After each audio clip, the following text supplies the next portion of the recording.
आपल्या चर्चेकडे वळूया। राजकारणामध्ये वाचाळवीरांची काही कमी नसते। अगदी पूर्वापार काही राजकारणी आपली जीभ नको तिकडे परजत आलेले आहेत आणि या वाचाळवीरांना काहीही धर्मबंध नसतात। व्यक्ती, काळ, वेळ, नियम, प्रसंग कशाचंही बंधन नाही। आताही तसंच झालंय। पाकिस्तानची पिसं काढल्यानंतर देशात आनंदोत्सव साजरा होतोय, पण या आनंदाची मस्ती जिथं होते तिथं जीभ घसरते हे दिसून आलंय। सत्ताधारी आणि विरोधी पक्षाच्या नेत्यांकडून त्यांच्या वक्तव्यामधनं असंच काहीसं दिसतंय। सीमेवर छातीचा कोट करून उभ्या असलेल्या आपल्या जवानांची जात आणि धर्म काढण्यापर्यंत यांची मजल गेली। एवढंच नाही तर आता आपल्या सर्वोच्च नेत्याचं मोठेपण अधोरेखित करण्यासाठी मध्य प्रदेशच्या उपमुख्यमंत्र्यांनी तर समस्त सैन्य दल मोदींसमोर नतमस्तक असल्याचं म्हटलंय। ज्यांच्या समोर आपण नतमस्तक हवावं त्यांच्या बाबतीमध्ये असं वक्तव्य, काय म्हणायचं काय? त्यांच्या जिभेला काही हाड आहे की नाही आणि ही कसली मस्ती आहे? त्यांच्यावर त्यांचे वरिष्ठ काही कारवाई करणार आहेत की नाही? आणि इथे सोमोटो कारवाई कोर्ट करेल अशी वाट बघत बसायचं? काय करायचं काय? हाच आहे आपला आजचा चर्चेचा विषय। देश की वो सेना, वो सैनिक उनके चरणों में नतमस्तक है। तुमने हमारी बहनों को अगर विधवा किया है तो तुम्हारे समाज की बहन आके तुम्हें नंगा कर छोड़ेगी।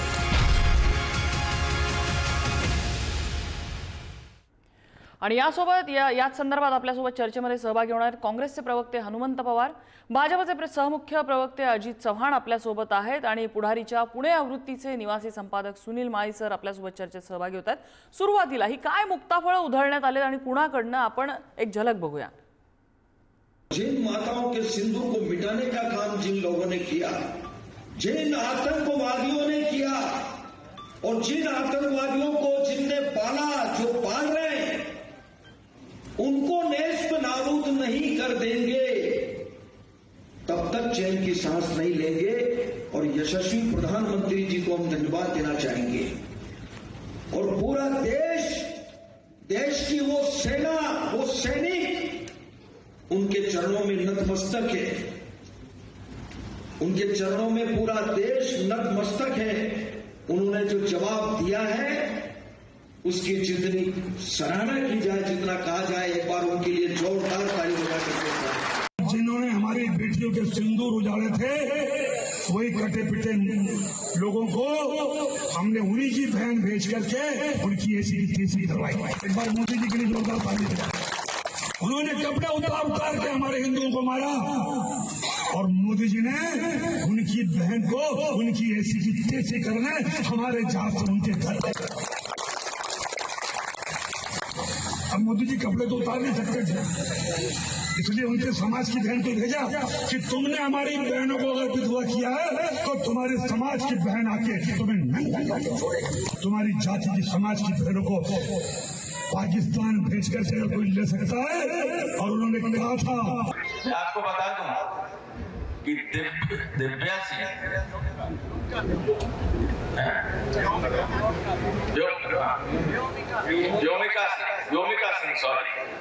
व्योमिका सिंह हरियाणा की, तो तीनों तो पीडीए के थे। एक को मुसलमान समझ के गाली दी, एक को राजपूत समझ के कुछ नहीं किया और भारतीय के बारे में जानकारी नहीं थी। अब जब पेपर में आ गया तब ये सोचने को विवश है कि अब क्या करें। तो मानसिकता जब खराब होती है।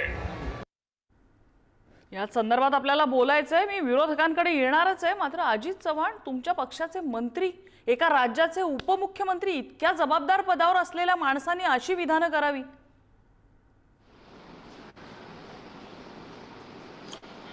नाही, नम्रताजी त्यांचं वक्तव्य आपण जर नीट ऐकलं तर त्यांना काय म्हणायचं आहे, भाषा त्यांची निश्चितपणे चुकली आहे।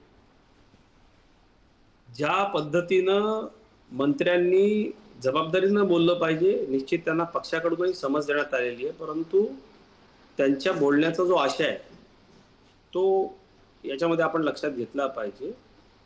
ज्या पद्धतीनं धर्म विचारून गोळ्या घातल्या त्याच पद्धतीनं या भारतानं धर्मनिरपेक्षतेचं दर्शन दाखवत आमची एक बहीण, जिच्यासारख्या अनेक बहीण भाऊ आमच्या सैन्यामध्ये, त्यांनी ही कारवाई केली। आणि पहा कशा पद्धतीनं आम्ही जगाला हे दाखवून देतो की हा या देशाची सैन्यदल धर्मनिरपेक्ष अहो पण हे सांगायला दहशतवाद्यांची बहीण म्हणायचं नाही, चुकलंच ना. या चर्चेमध्ये सुरुवातीला आपण मान्य केलं पाहिजे, बोलण्याच्या ओघात झालेली ही चूक असू शकते, परंतु त्या व्यक्तीला काय नेमकं म्हणायचंय, त्यांच्या भावना काय आहेत, हे या विधानातूनही आपल्याला स्पष्टपणे लक्षात येतं. राहिला प्रश्न सैन्य दल चरणावरती नतमस्तक आहेत, तर ही बोलण्याच्या ओघात झालेली गंभीर चूक आहे असं माझं व्यक्तिगत मत आहे. या देशाची सैन्य दल आम्ही कधीही काँग्रेसच्या प्रवक्त्यांनी त्या दिवशी मी एका चर्चेमध्ये सांगितलं की बाबा रे, ही सैन्य दलानं केलेली कारवाई आहे, ही देशानं केलेली कारवाई आहे, ही कुठल्या एका पक्षानं केलेली कारवाई अजिबात नाही. त्यामुळे यांची जी विधानं आहेत ती भावनेच्या भरात निश्चितपणे चुकलेली विधान आहे आणि ही मंडळी जी आहेत ही शिक्षेस पात्र आहे. कारण आपण एक लक्षात घेतलं पाहिजे की समाजात आपण जेव्हा सन्माननीय पदांवरती असतो, लोकांनी निवडून दिलेले लोकनियुक्त प्रतिनिधी असतो, त्यावेळेला बोलताना आपण भान राखलं पाहिजे. परंतु पक्षाचा अधिकृत प्रवक्ता या नात्यानं आम्ही हे स्पष्ट करू इच्छितो की भावनेच्या भरामध्ये त्यांची झालेली ही चूक आहे. याच्यामध्ये तीनही सैन्य दल पंतप्रधानांच्या चरणी नतमस्तक आहेत. अशा पद्धतीचं जे विधान आहे हे निश्चितपणे गंभीर आहे, ते चुकीचं आहे, त्याला समर्थन करता येणार नाही. ही अगदी स्पष्ट भूमिका याच्यामध्ये आहे. आणि मला असं वाटतं की आपला एवढा मोठा देश आहे, आमच्या पक्षामध्येही मोठ्या प्रमाणावरती नेते आणि बाकीची इतर मंडळी काम करत असतात, तर एका दोघांकडनं आलेली ही जी वक्तव्य आहेत, या वक्तव्यांमुळं आमच्या विचारांना, आमच्या आशयाला लोकांपर्यंत चुकीच्या पद्धतीनं आपल्याला नेता येणार. ठीक आहे, त्यालाच धरून मी पुढचा प्रश्न विचारणार आहे. मात्र तत्पूर्वी मला विरोधकांची पण प्रतिक्रिया घ्यायची आहे. हनुमंत पवार, जरी रामगोपाल यादव हे तुमच्या पक्षाचे नसले तरी ज्यांच्यासोबत तुम्ही निवडणुका लढवता, एक विचाराचे पक्ष, भाजपला हरवण्यासाठी एकत्र येणं आणि हात वगैरे मिळवणी तुम्ही स्टेजवर जाऊन करता, अशा तुमच्या एका मित्र पक्षाचं प्रतिनिधित्व ते करतायत आणि जात काढणं एका लष्करी अधिकाराची, तिथे गोळी खाताना मी कुठल्या जातीचा आहे किंवा गोळी मारताना समोरचा कुठल्या जातीचा आहे, धर्माचा आहे, ह्याचे विचार सैन्य दल करत नाहीत आणि ती कुठल्या जातीची आहे, व्योमिका सिंग ज्या अधिकारी आहेत त्यांची जात काढणं, काय म्हणायचं याला?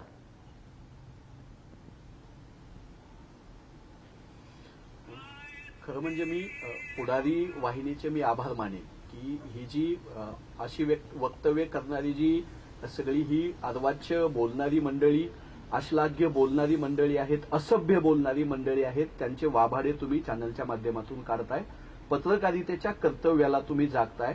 मी या देशाचा नागरिक म्हणून, मी काँग्रेस पक्षाचा प्रवक्ता म्हणून, ते विजय शहा नावाचा कोण माथे फिरू जो स्वतःला 8 वेळा विधानसभेमध्ये गेलेला आहे तो असेल, तो मध्य प्रदेशचा मुख्यमंत्री असेल आणि हे यादव असतील, ह्या सगळ्यांचा मी धिक्कार करतो.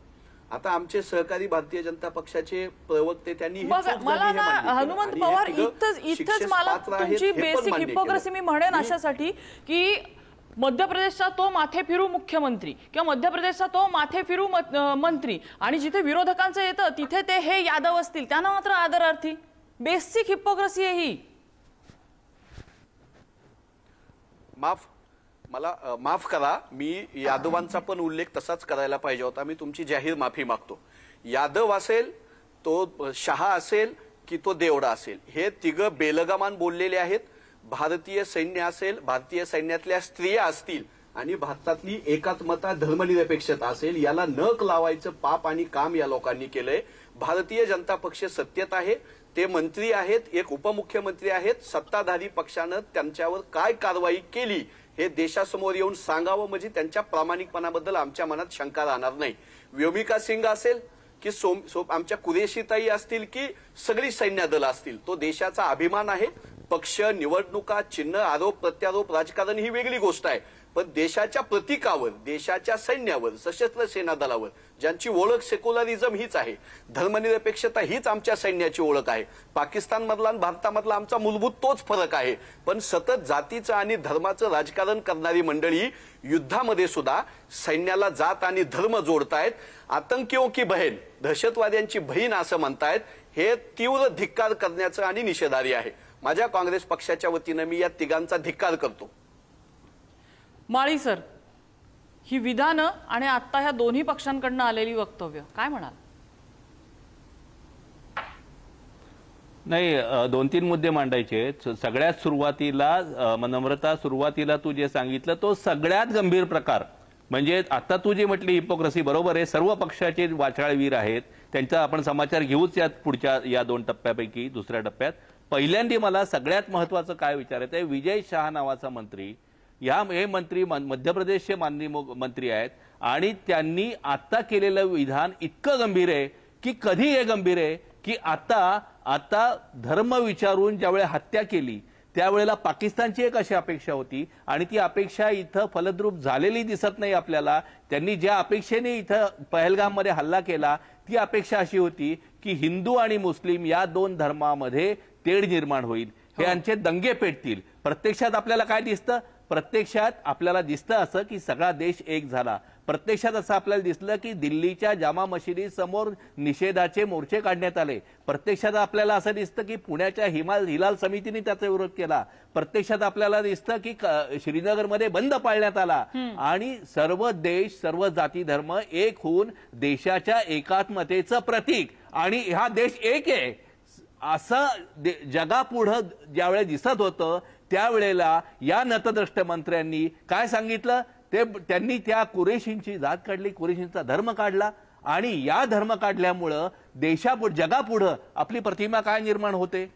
मग विषय असा येतो आणि मुद्दा नम्रता असा येतो की हा सगळ्यात महत्वाचा मुद्दा, इतर नेते काय बरळतात ते आपण बोलूच यात, त्याचे काय बरे वाईट परिणाम समाजावर होतात ते बोलूच यात.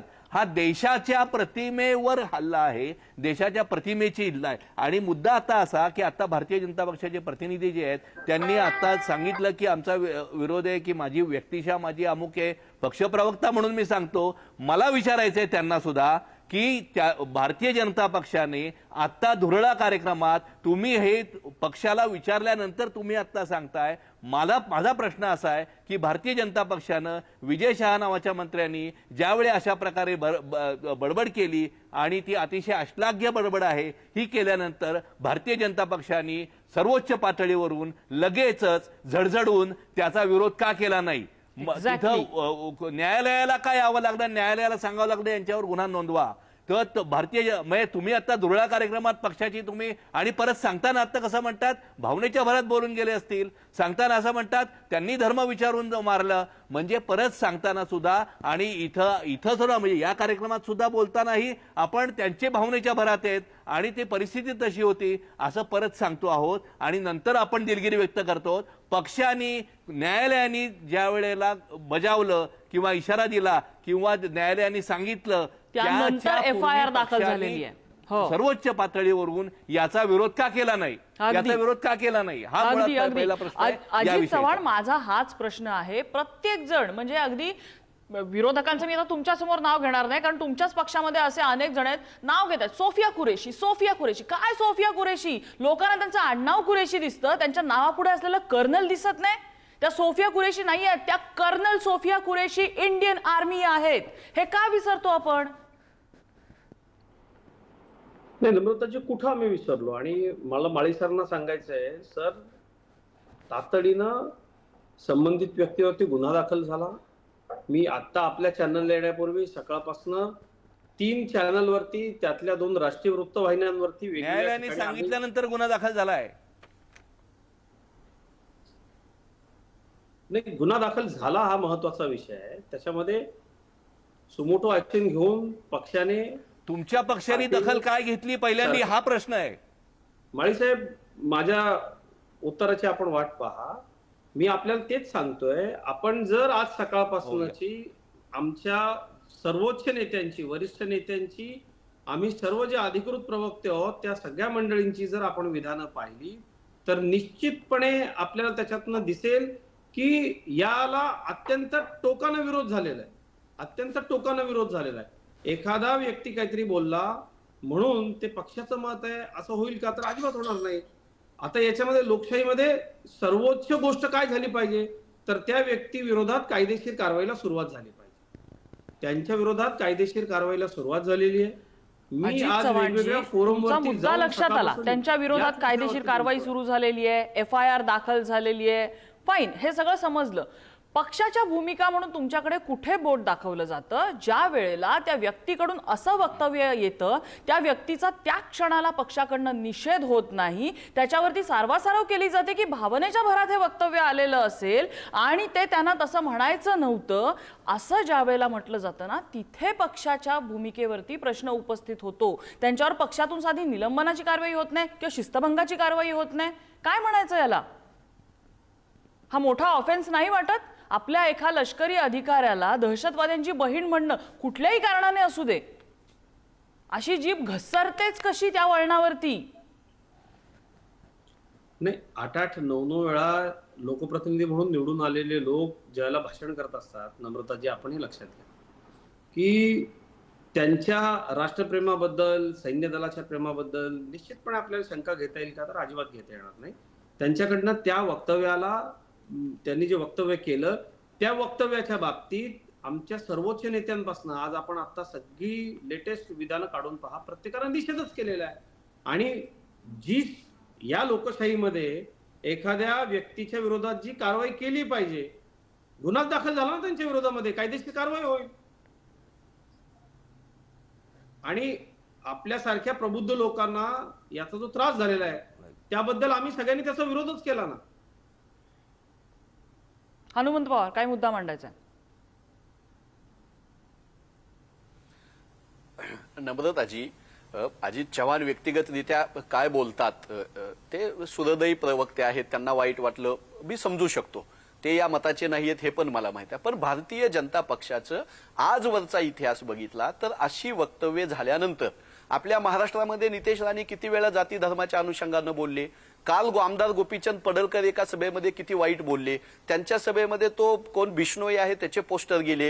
हे विजय शहा असतील किंवा ज्यावेळेस विरोधी पक्षांची बैठक बोलावलेली होती त्यावेळेस किरण रिजिजू सारखे संसदेचे संसदीय कामकाज मंत्री त्यांनी सांगितलं की ते ठिकाणच आम्ही ओपन केलेलं नव्हतं. म्हणजे सुरक्षेच्या प्रश्नावर असेल, धर्मनिरपेक्षतेच्या प्रश्नावर असेल, आपलं जातीय आणि धार्मिक एकोपा दाखवण्याच्या गोष्टीवर असेल, भारतीय जनता पक्षाला हिंदू मुस्लिम हिंदू मुस्लिम हिंदू मुस्लिम हे जे सगळं लावलेलं आहे त्याची पाळंमुळं जाऊन मोदी साहेबांच्या विधानापर्यंत पोहोचतात. लोकसभेच्या सगळ्या प्रचार सभामध्ये मोदीजींनी ज्यादा बच्चे पैदा करने वाले, कपडों से पहचाने जाते हे, आपका मंगलसूत्र इनको दे देंगे, हे कोणासाठी होतं? त्याच संस्कारामध्ये वाढलेले हे शहा देवराणी ही सगळी मंडळी आहेत. भारतीय जनता पक्षानं हिंदू मुस्लिम ध्रुवीकरणाच्या पलीकडे 11 वर्षातल्या केंद्रीय सत्तेनंतर तरी आता विचार करावा आणि धर्मनिरपेक्ष तत्व हे आपल्या व्यवहारामध्ये आणि आपल्या रोजच्या ह्याच्यामध्ये स्वीकारावं. म्हणजे अशी विधानं त्यांच्या कार्यकर्त्यांकडून अजित चव्हाणांना प्रत्युत्तर द्यायचं. अजित चव्हाण, केरळमधल्या सन्माननीय काँग्रेस नेत्याचं आता काही वेळापूर्वी एक विधान आलेलं आहे. त्या विधानावरती सन्माननीय हनुमंत पवार साहेबांनी प्रतिक्रिया द्यावी आणि काँग्रेसनं अधिकृत प्रतिक्रिया द्यावी. आम्ही हिंदूंची कड घेणार आहोत हे सूर्यप्रकाश इतकं स्वच्छ आहे, पण सबका साथ सबका विकास म्हणत आम्ही सगळ्यांना सोबत घेऊन जाण्याची भूमिका घेतो. धर्मनिरपेक्ष हा शब्दच काँग्रेसनं घुसडवलाय संविधानामध्ये, हे आपण लक्षात घ्या. जे लोक या देशाच्या विरोधामध्ये भूमिका घेतात, मान्य नाही का तुम्हाला धर्मनिरपेक्षता? मान्य आहे का नाही? या देशाची सेक्युलर राज्यघटना तुम्हाला मान्य आहे का नाही? या देशातल्या सैन्य दलाची धर्मनिरपेक्षतेच्या तत्वावर उभारली तुम्हाला मान्य आहे का नाही? हिंदूंची बाजू घेतलीच पाहिजे, मुसलमानांची बाजू का नाही घेणार? तुम्ही नागरिक नाहीयेत का ते या देशाचे? का बरं बाजू घेण्यासाठी बाजू घेताना भारतीय नागरिकांची घ्या ना. अजित चव्हाण तुमच्या प्रश्नाचं उत्तर देतील. अजित चव्हाण बोला. हनुमंतरावजी, आम्ही मतांसाठी कोणाची तरी बाजू घ्यायची म्हणून कधीच घेणार नाही. या देशामधल्या कोट्यवधी मुस्लिमांनी मतं दिली म्हणून भारतीय जनता पक्ष हे आपल्याला विसरता येणार नाही. दुसरा विषय, या भारतीय सैन्य दलाची जी उभारणी आहे ती काय तत्वांवरती झालेली आहे याचा आपण निश्चितपणे अभ्यास केला पाहिजे. आणि ज्या पद्धतीनं भारताची सैन्य दलं त्यांच्या मूळ सिद्धांतावरती, मूळ ढाच्यावरती उभी आहेत त्याचा अत्यंत आदर आहे. निश्चितपणे सन्मान आहे, परंतु आपल्या मंडळींकडून आम्ही कधीच लांगुलचालन करत नाही. आपण या देशामधल्या अल्पसंख्याकांना भीती दाखवून त्यांची मतं मिळावीत याकरता तुम्हाला पॅलेस्टाईनचा पुळका येतो. आम्ही या देशामधल्या राष्ट्रवादी मुस्लिमांच्या सोबत आहोत. ते आमच्या पक्षामधले सन्माननीय नेते आहेत, आमच्या पक्षाचे कार्यकर्ते आहेत, आमच्या तुम्ही कोण अजितजी, तुम्ही कोण राष्ट्रवादी आणि कोण राष्ट्रवादी नाही हे ठरवणारे तुम्ही कोण? भारतीय जनता पक्ष, जातीच्या आणि धर्माच्या आधारावर तर राष्ट्रभक्तीचं सर्टिफिकेट भारतीय जनता पक्ष कोण राष्ट्रभक्त? माझ्याकडे शेवटचं मिनिट आहे, मी माळी सरांकडे येते. माळी सर एकमेकांकडे हे बोटं दाखवतायत, तुम्ही धर्मनिरपेक्ष की आम्ही धर्माच्या आधारावर मतं घेणारे आणि काय, हे राजकीय पक्ष यांच्यावरती विश्वास बसेल का ह्या अशा सगळ्या गोष्टी बघितल्यानंतर? बरोबर. आता शेवटचाच मिनिट असेल तर मला दोन वाक्य पटपट सांगायची आहेत. पहिला मुद्दा की आता काँग्रेसच्या प्रतिनिधींनी फक्त भारतीय जनता पक्षावर आता जी टीका केली आहे तर ती मान्य नाही. माझं म्हणणं असं आहे की सर्व पक्षीय वाचाळवीर आहेत, फक्त भारतीय जनता पक्ष नाही, सर्व पक्षीय वाचाळवीर आहेत. आता बघा, आता कितीतरी आपली उदाहरणं गेल्या काही काळातली आहेत की फक्त हिंदू व्यापाऱ्यांकडनं खरेदी करा, केरळ मिनी पाकिस्तान आहे, नंतर शेतीला कर्ज घेता, मग लग्नाला खर्च का करता शेतीला कर्ज घेऊन, नंतर बॉम्बस्फोटानंतर मागं झालेलं आहे की छोट्या छोट्या गोष्टी होतातच. स्वारगेट बलात्कार झाला स्वारगेटमध्ये, तर त्या महिलेने आवाज का केला नाही मंत्रीच विचारतायत. नंतर एक महिला नेता म्हणाल्या की संतांनी रेड्यांना शिकवलं, मग माणसाला का नाही शिकवलं. मग एक मंत्री म्हणतात जिल्हाधिकाऱ्यांना तुम्ही पाणी पित नाही मग दारू पिता का.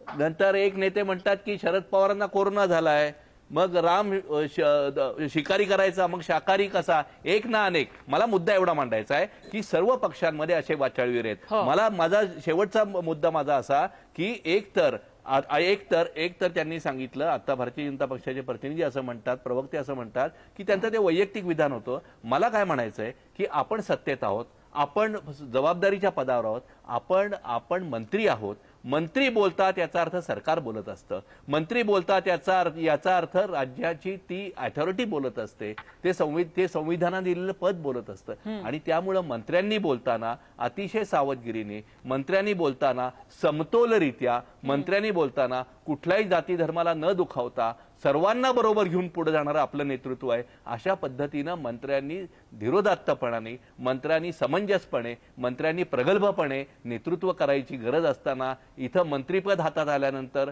वाचाळगिरी जर चालली असेल आणि सर्व पक्षीय वाचाळगिरी असेल तर त्याला आवर घालावा. कारण जनता तुमच्याकडे बघत असते, जनता तुमच्यापासून शिकत असते, तर त्याला आवर घातला पाहिजे. आणि नेत्यांपासून मंत्र्यांपर्यंत सर्वांनी समतोल वागलं पाहिजे, समतोल बोललं पाहिजे. नाही माळी सर, तुम्ही म्हणताय तो खूप महत्वाचा मुद्दा आहे की वाचाळवीर काही कुठच्या एकट्या पक्षात नाहीयेत. आता भाजपचे 2 असतील आणि समाजवादी पक्षाचा 1 आहे म्हणून पारडं इकडे झुकते आणि तिकडे असं काही नसतं.